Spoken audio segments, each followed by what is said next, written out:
Hello, everyone. My name is Abdul Basid Musa, and this is Talk to Basid. On our first episode, we are going to discuss with my childhood friend and somebody I really admire and respect. His name is Aliyu Dahiru. Aliyu Dahiru Aliyu. Ali Dahiru Aliyu. No, Yes, man. because I used to the name we called you when we were a child. Which why don't you use that name again? Actually, It's because that when you change your location, when you meet new friends, they will give you a new nickname, and you have to adopt that nickname that they give you. So when we were a child, when we were growing as children, I used to be given some names like slow boy, a lot of things because it was because of my personality. Then I was so slow, sluggish. Some people describe me as such, but now I'm a bit faster because the world is moving fast. We have to keep the so we pace. have to keep the pace. So, but actually, the one I stick to my head more is Gamboslo because your house name based yes. on in The Hausa tradition, culture the tradition is if you are born after the after twins, twins. then you'll be called Gambo. Gambo. So that's why, and we called you Gamboslo, blah blah blah blah blah. So, let me start with comparing. Can you remember an incident happened in our night school? A teacher said something while he was sending a message to a girl in our class. He's saying, do you remember the incident? No, maybe you need. She was looking at me in a certain way, and I asked her, do I look so bad? Oh, blah, blah, blah, blah. Because somebody, like, he was hitting on somebody out of our class, and she doesn't really take the green light or something. So he was kind of, what will I say, trying to tell her he doesn't look bad and he is educated and other thing. There was a time you asked me, do I really know what he was mean at that time? I told you yes, but actually I didn't. It's after we discussed about it on that time that I really grasped the message he was sending. You can recall. Oh yes, yeah, I could remember the word. I think yes, I know. I still remember whenever I am reading or listening to somebody and he mentioned the word, I normally recall That that particular day when he was talking about it. He was trying to impress in English, and he just randomly picked the word without knowing the country it's supposed to be, and. I still remember. Was it Panacea or Palava, something like that? Yeah, is that kind of word, Yes. So Yeah. when we are growing up, like we come from humble background, and books like are part of things that we grow up to because Alhamdulillah our parents are religious and we keep to reading books so Islamically.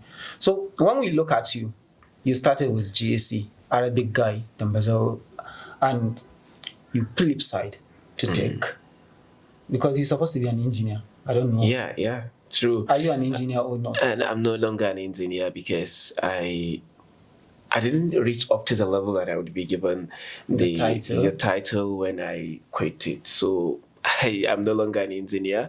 I switched into what the destiny brought to me. I started studying engineering, and then destiny has it that I had scholarship, and the scholarship provided to me was to study information technology. So, and I had to leave the engineering field and move to the information technology because I was seeing that the IT was more relevant to me, and just as I can see it right now, the way the demand is going, and the way even your expertise is required.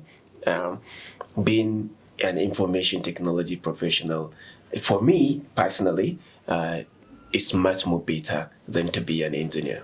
Okay, but actually, based on how we started, I'm looking at connecting the link where we come from and where we are, and exactly the vision that we are trying to achieve. How do you think, like, when you tell people Jakarta, the first thing that comes to their mind is it's a ghetto, it's slums, lot of addicts, and as you said, drug addict. But we come from all that place, and now, like, when we tell some people that is where I was born, like serious, I was like, what do you mean? I think this is one of the negativities that people hold for the people that come from that particular area without considering other big people that come from there. Sheikh Rabiu Isiaka Rabiu, he came from Jakarta, and the first the former speaker in the House of Representatives, Nigerian House of Representatives, has actually came from Jakarta, and he schooled there. And there are a lot of people just neighboring my house. Was this professor who also came from Jakarta? So, but the only thing that people always think of when they think about the location that we came from, or the particular environment that we are born from, is the drug addicts. Drug addiction. A lot of people, because of the proximity that we have with Kaso Kurmi Market, which has the ancient a lot of Ensholi. I wrote, of course, about a lot of Ensholi. I did an investigation for my newspaper on Ensholi. A lot of people think about drug addiction there because of the proximity to Kaso Kurmi, where these people lack.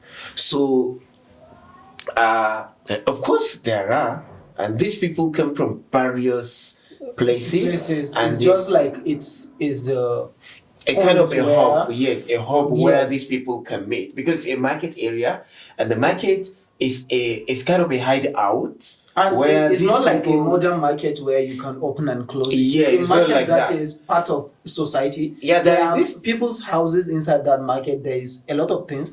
And looking at the history, there is no way to change the way that market is. Even as it is today, the market has no single gate. It's an open with porous border where people can enter from different angle. I could remember us always discussing about that Kaso Kurimi. Whenever you enter through this gate, you will hardly come back through that gate. You will change to another place. There are so many points you have been to in Kaso Kurimi that you didn't even know where you followed, and you reached. You just find yourself. I'm going into that place, and I'm just targeting that place. So let me just follow this way, and I know I will reach there. And then when I'm coming back, I know I'm going back home, and I will follow this way, and I know I will be there. So that is Kaso Kurimi for you. And these people lack through that. Whenever they are being chased from this particular area, they will find another way to follow. And there is no way that you can say you can cycle them and arrest all of them. Because there is a lot of no, it's not that. But because that these children, these addicts, are meeting up in there, doesn't mean that all of us, that our houses neighbor that particular place, we're all drug addicts. I have never smoked a cigarette. Yeah, I see one of us recently accept an award from Access Bank. As one of them. Growing leaders in the banking industry. Yes, we have a lot of them. So we have. I think there was no time when Kano State government had a list of commissioners without somebody coming from that area. Only this, I think it's only this tenure. Yeah, actually, only this 2019 to 2023 that I couldn't see anybody from that axis being a commissioner. That is because there are a lot of people, and it's an area where wherever you find an area with mixture of people from different background, you will find somebody who has excelled and somebody who has, remained where he is since he was. There are always effects of environment on you, on what you'll become, and that's what social scientists are calling social determinism. I believe that whatever we become is as a result of how our environment has shaped us to some certain extent. But I'm also a believer in one school of philosophy that's called existentialism. In existentialism, we believe that you are also an architect of your destiny. So even though you cannot escape the hard grip of your environment, and whatever shapes that particular environment, but you have a power to also dictate where you are heading to. You may face some obstacle, but once you have a clear goal, once you have your brush in your hand, you can have clear paint. purpose. Yeah, you can paint the road you want to follow. So I'm also a believer of that, and that is why sometimes I don't blame others for my misfortune. I always go into the room. Sometimes, criticize your own self, look into the mirror, criticize yourself, and tell that you are the architect of your own misfortune. Yeah, what you Yeah, get. and this is a kind of a impact related to what Quran has told us about whatever we've seen in terms of disaster, misfortune, or whatever. It's as a result of our own designation. Like we have designed that. Ma asabakum min musibatin fabima kasabat bihi aydiyakum. Whatever befalls you of trouble, yes, is as a result of what your hand has done. And this is one of the philosophy that I think people, especially Muslim in northern Nigeria, have to adopt, because the philosophy of believing too much into the destiny, that this is what destiny, that's what they call, there is this word they give to it, just think that everything you cannot take, things will fall in places. Yes, no matter how you try, you can never, and that's what encourages laziness. People are not really working hard and then they will say, this is a destiny, I have nothing to do. But when you slap them, so let's say it's a destiny that there's no destiny in that kind of thing. Yeah, so I believe what I believe in is, my philosophy is, there are something that you have control over, and there are something you don't have control over. Like, you have a control to eat food when you're hungry, but you don't have control to control your hunger. You get it? Like, yes. You cannot control your intestine, all those stuff in your stomach that will make you hungry, but you can control the hunger. When you become angry, you can control it by eating food. That's it. Now, and as Abu Hamid Ghazali has said in one of his books that with knowledge, our level of control is becoming higher and higher with the level of knowledge that we have. We are getting. You get it? Like, before, we don't have weather forecast. We don't have knowledge for weather forecast. So when we have a rain, that a kind of a storm, yes, a flooding, and the rain flooded our area. It's a destiny because we don't have control. We cannot predict. We couldn't predict a rain will be fall. But now with NEMA agency, NEMA will even alert you that in this year we are going to have incessant rain that will cause flooding. So therefore you need to go and clear road. We need to clear waterways and other things. And you refuse to do that. It's on your problem. Now we all know that what causes malaria and what causes typhoid is because of either to be bitten by a mosquito or to drink water, to drink contaminated water, and then you'll become a typhoid sick. So if you, despite all these warnings, you go on and be drinking contaminated water and be living outside where there is mosquito. Okay, let me say it in Hausa. Allah zai kiyaye. But this is not the way God works. That is how people think. Yeah, that's what people think. But in reality, it's the same as you going in front of a big lorry that is speeding at 150 or 200 and be saying that Allah zai kiyaye. You cannot expect brake to work magically. Even if you match the brake. Yeah, definitely. Even if you press it, it will crush you. It will not stop instantly. It will have to move some places. What I believe, like, life has its choices, and we tend to shine away from that. Because what I believe, like, me and you, we made the choices. Because since we are young, we like books. We read of course, and that is when we are talking. Even when we are young, there are a lot of our friends that we just have to look. Why? Because you know, when you are in the process of developing and understanding yourself, like it's come with certain mindset, especially when you are not fully developed. You feel like I reach some certain aspect. No, this guy is feeling himself. So you know, we have that kind of issue while growing up. I feel like I read this thing, especially when it comes to sciences and stuff like that, because that is my field. And you, like after GSC, you say, okay, let me come to your Yeah, I remember because I can remember there was a time you say, since I can speak Arabic, I conquer that field. Let me come and conquer the fields that you are feeling yourself on. So that kind of thing is one of the things that I feel like, how are we really there? So I think there are two things. First, the people that we're interacting with. When we were growing up, we were friends with two different set of people. There are people who like to read. There are people who like to excel in terms of reading. I think you are one of them. And there are people who prefer to play football, to prefer to join Togri and other things. Yeah. And the influence that would make you choose the kind of friends that you have comes from the family that you come from. Yeah. So for me, coming from a family of, kind of a religious leaders, clerics, a kind of humble background. that especially background. Respected family. Yes, I know that being a thug is not a way for me. I have never seen my brother smoking a cigarette.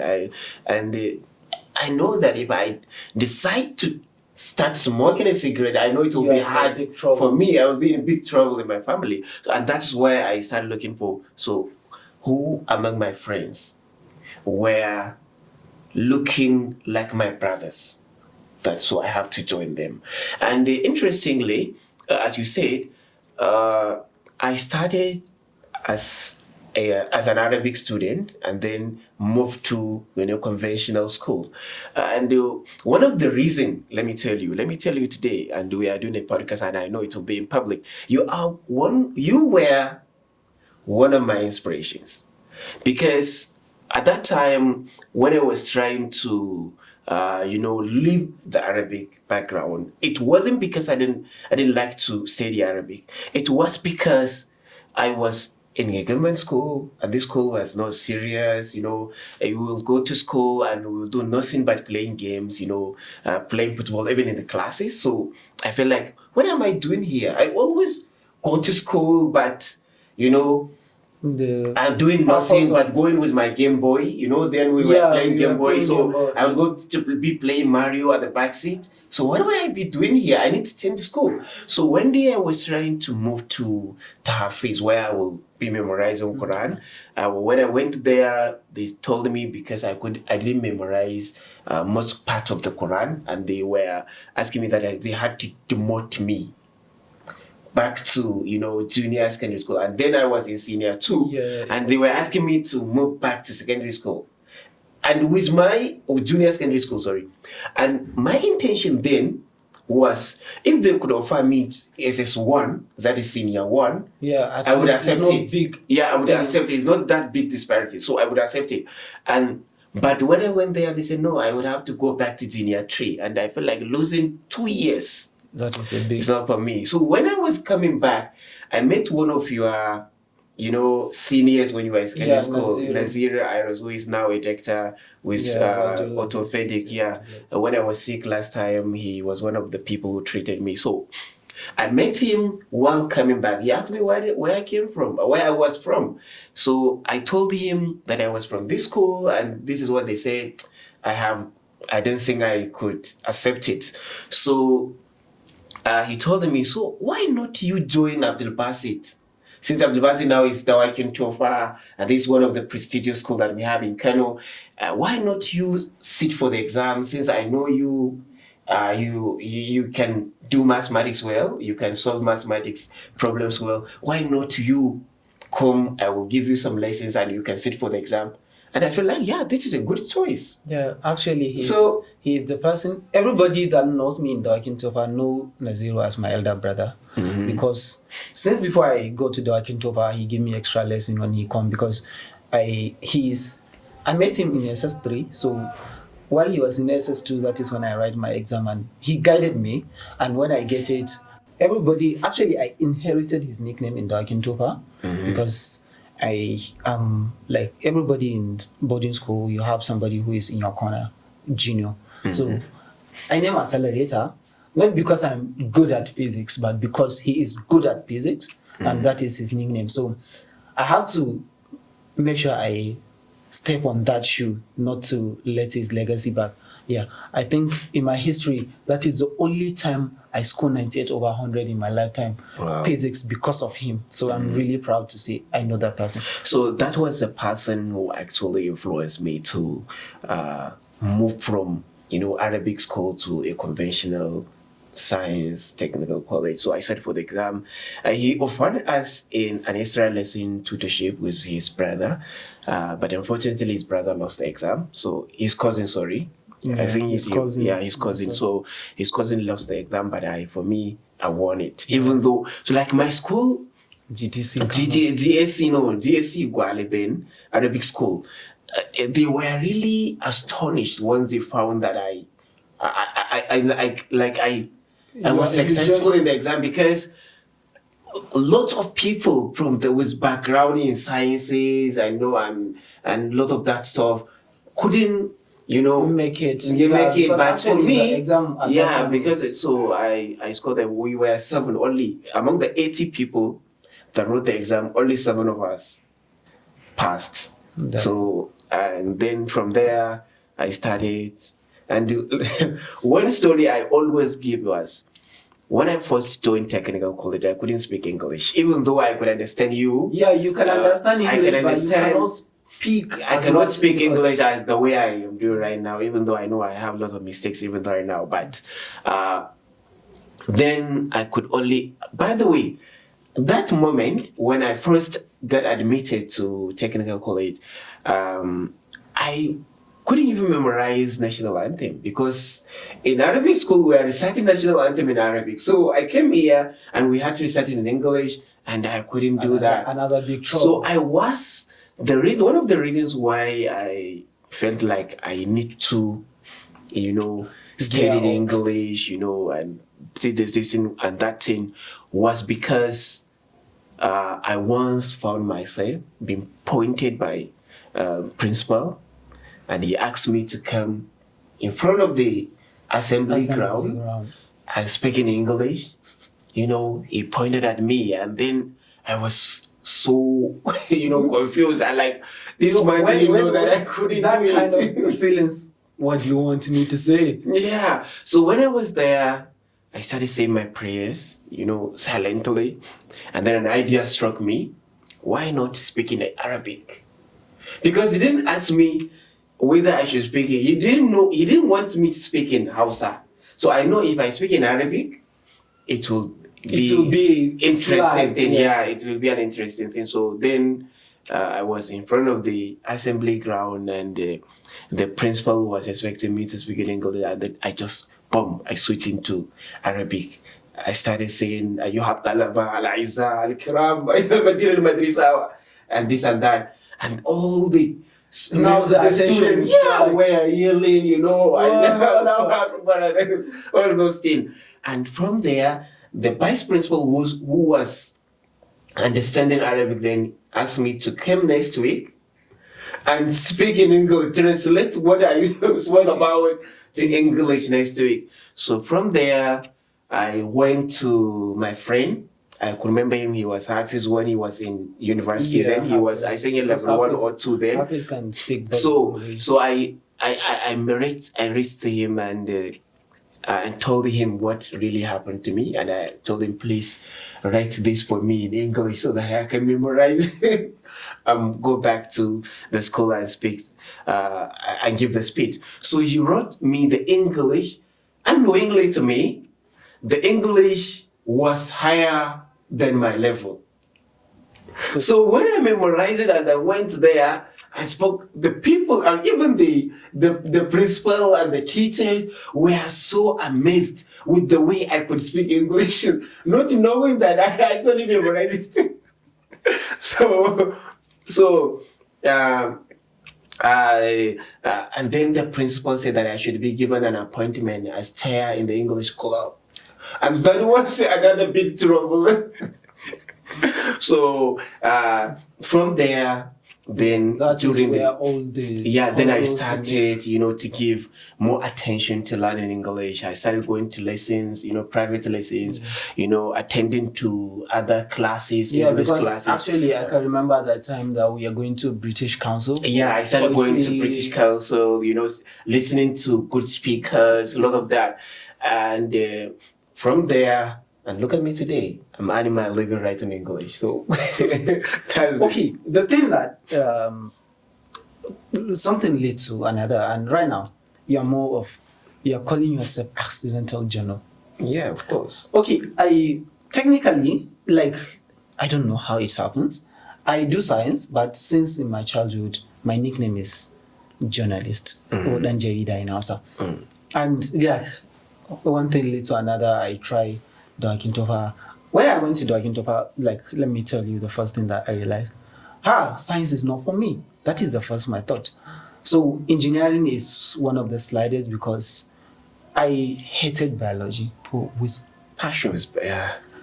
Then I realized, okay, physics and mathematics is the easiest thing because all you need is just to understand. But this one, you have to put things on your head. I'm not good with that. So how did you find yourself? As a journalist? Yes. Well, I think that started when I was in secondary school. And as I told you, the principal appointed me in the English club and the press club. I was the president of the press club. And from then, I started learning how to write news reports, even when I was in secondary school. But then I knew that I would not be a journalist, so I didn't give it enough attention, yes, that it deserved, because I know immediately I leave the secondary school and move to university, I will study engineering. So why would I care about writing English? Even our teachers are not masters of English. So from then, that was the beginning. I wrote a lot of news reports even when I was in secondary school, and a lot of features that sometimes would be printed and be, pasted on boards or something like that. That was the beginning. But the destiny has that I had to study engineering. I chose for my jam while trying to get admitted to university. I chose electrical engineering because I was good in maths, I was good in physics, I was good in chemistry, as you said. Yeah. So I chose, and by the way, when I was in secondary school, I was from electronics department, so I know that electrical would be good for me. So, but unfortunately, at Bayero University, they refused to give me my choice. They gave me agricultural engineering, and this was something that I have been going away since I was a kid. Like, I didn't like anything farming. So why would you give me agriculture there that I didn't even know what is agriculture then? But you gave me agriculture. Why would I study there? So I was hoping that I would be transferred when I reached level 2, as one of the level coordinators told me. But when I was in level 2, I realized it wasn't possible. And from that moment, I started losing interest in engineering because that is not the engineering that I wanted to study, by the way. But they say engineer is engineer now. But not all engineers are really engineers. Okay. So there was a time when on Twitter, I was saying that I studied agricultural engineer, and somebody was telling me that it's not still like agricultural engineer. He was telling me that it's only agric science. If you are not in agric science, you are not. So many things like that happened to me, and I felt like I don't like this thing. I need a social acceptance, and these people are not ready to accept me. So I felt like, and then this opportunity of studying IT came in. Yeah. I have all the qualifications that the state government was looking for to, sponsor you to go to abroad and study information technology. And I feel like, okay, let me just, this is an opportunity. Let me abandon this thing that I started. Then I was in level 300, you second went to semester. informatic, if I can relate. Yes, I went to informatic, and this is part of the growing, like, it's part of the IT stuff. So I could remember I was in level 300 preparing, because the last semester of level 300, I was writing my exam, and then boom, we need to move to Uganda and study information technology. So when studying IT, I realized that I have so many potentials in there. As a content writer, because I was good at writing English, as a content writer, as ICT for development, and so many things. So I felt this is a perfect place for me. Yeah, this is perfect place for me. And when I came back, after I graduated, I started working with one organization as a web manager. Then I was good in managing websites, so I started. Then later, and sometimes use my write-ups on social media. I was deep into philosophy then. Yeah, actually, that is where I wanted us to. Let me finish with that. So I was deep into philosophy, reading a lot of philosophical books, philosophy books. Getting closer to Plato. And then writing about it, mostly in Hausa language, especially on Facebook and on my personal blog. So then, so many people were getting interest in philosophy. I started popularizing philosophy within Hausa communities and many people. So I had this friend of mine from the United States who had a friend, and this friend of him, his name is Matthew, was coming to Kano to study politics and religion in Kano. And most of the philosophy I was interested in was philosophy, political philosophy and religious philosophy. So he felt like this is a perfect person that you would. When he met me, he asked me what I was doing then. I told him I was volunteering at one school, teaching them ICT, and he felt like, with the knowledge I had and my CV, I would be perfect to work for one organization that has ICT for development projects. So he connected me with that organization. That is Center for Information Technology and Development. He connected me with that, and then while in there, I tried to give the potentials. I really dedicated. I gave all I could to the organization, and then one opportunity came, and the director of organization was nominating one of us, his staff, to move to that where it was a research organization. He nominated me, and I moved there. And interestingly, when I went in there, I found even the director there I know her personally. So it was kind of another win for me. So I started working there. I worked for like 1 year or something, and then just before coronavirus pandemic, this new baby organization, a startup media organization, was looking for people to come together so that we can have a startup media organization. So one of my mentors recommended me in there, and I started working there. And that was where my journalism skill was kind of it's been perfected. I'm still working there. I'm still working with Human Angle. And it's not actually human angle, it is human angle. It's a coinage of human and angle. You mixed it. Yeah, definitely. I know it's human angle because you're just developing story based on human angle. When you're telling story and you want it to be human centered, you have to look at human angle first. I just based on how you write it, there is no hyping, nothing, just human angle.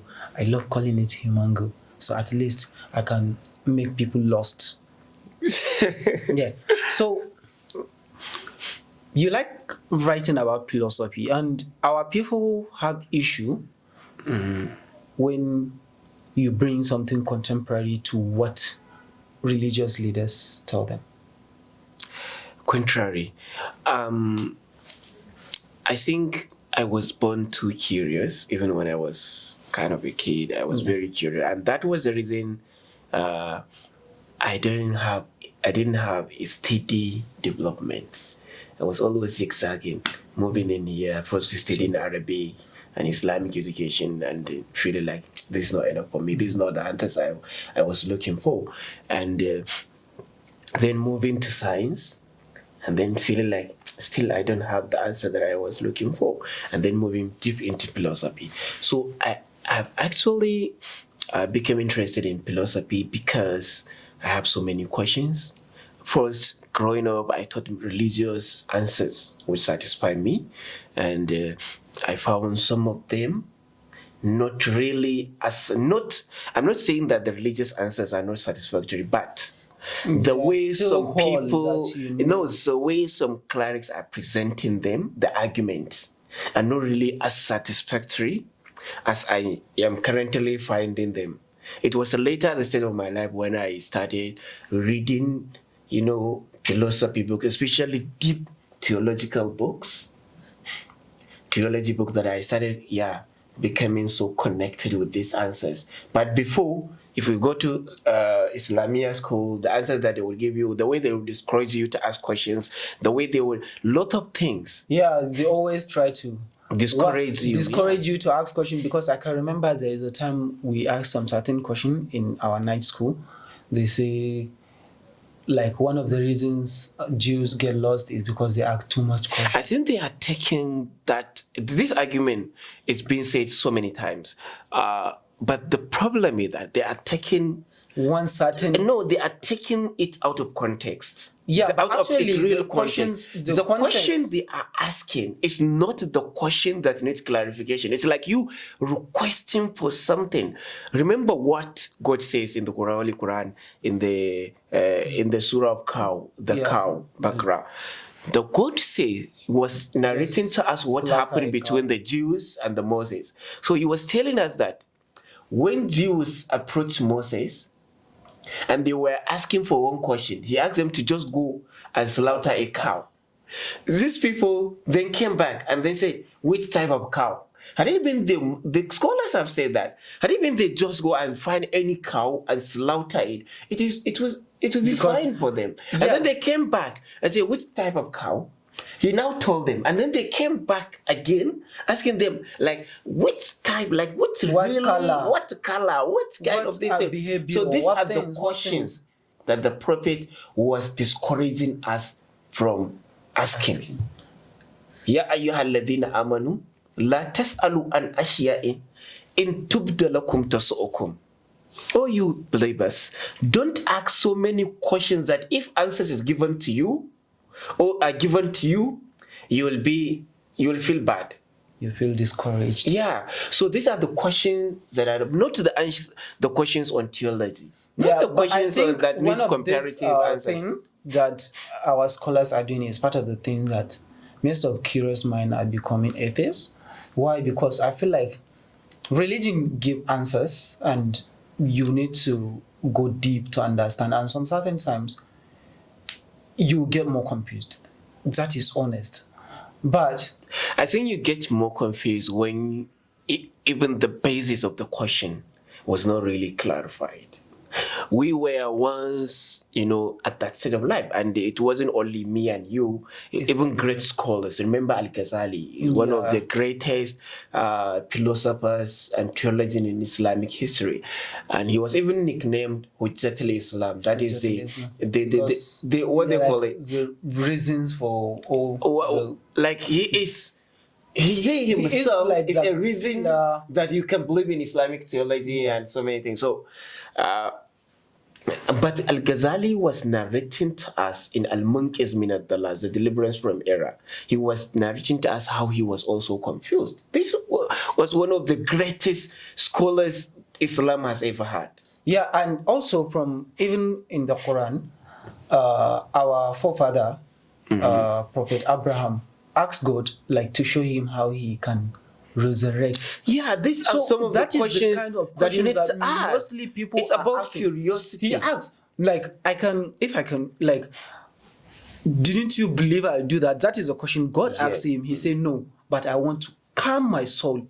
So some certain question is not for you, not because like you just need to calm your soul and understand things, but actually our clerics, like maybe they don't have the answers in a way that we will understand. Yeah, That is why they're avoiding That it. is it. Or they think that your level of comprehension may not really reach, or will not really take you to the level of satisfactorily getting the answers they will give you. But one thing I always say that it's not about age. It's not about. I started asking questions when I was less than 12 years old. I was 10 years old, and these questions started popping up in my mind. Nobody taught me there was something philosophy. I know. It was my own discovery. It's curiosity. Yeah, it was this. The first questions I was looking for religious answers. Yeah, and then I felt like where we not all answers are there. Like not in literal sense. Yeah. In metaphorical sense. Like, so I started looking for signs. God will tell you in the Holy Quran that He was the one who is controlling how rain is dropping onto us.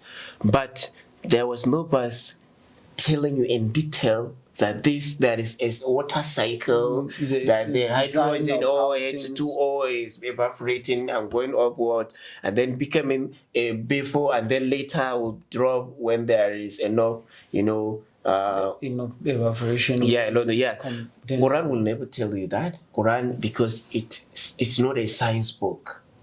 Then I started going to science books to look for those answers. And then after science, I feel like I need something beyond the science. It was then I started discovering metaphysics. Yeah. So from the physics to beyond the physics, that's where metaphysics is. So I started, looking for those answers there. And that was how I found myself into philosophy. And then from there, I started taking some courses on basic philosophy, and then going to a school of philosophy, and then I can remember when I was in school of Ibrahim was in school of philosophy. Let's jump out of philosophy right now. Like, what people are going to expect from Aliyu Dahiru? I didn't understand the question. What people like? This is New Year, and people are making resolutions. Blah blah blah. Okay, I think people will expect from me a lot of investigations. As a journalist, I would do a lot of investigations, and as the election is coming near, I would concentrate around election, research. This is a research that I normally do for some organizations. It's not something that will be out from me. It will be from them. Yeah, but I will be there. I will be working around that, and but for something that will see my byline, it will be much more about investigations, especially was related to humanitarian and conflict in northern Nigeria. Possibly, I will be awarded for that. Inshallah. And actually, I have to congratulate you in person for seeing your articles are part of the most read on your it feels great to find that you are not doing something you're not just recognized. At least some people are recognizing your work, so that is really satisfying. And congratulations, you just celebrated your 1 year anniversary. Wish 100 years of that. Thank you. I mean,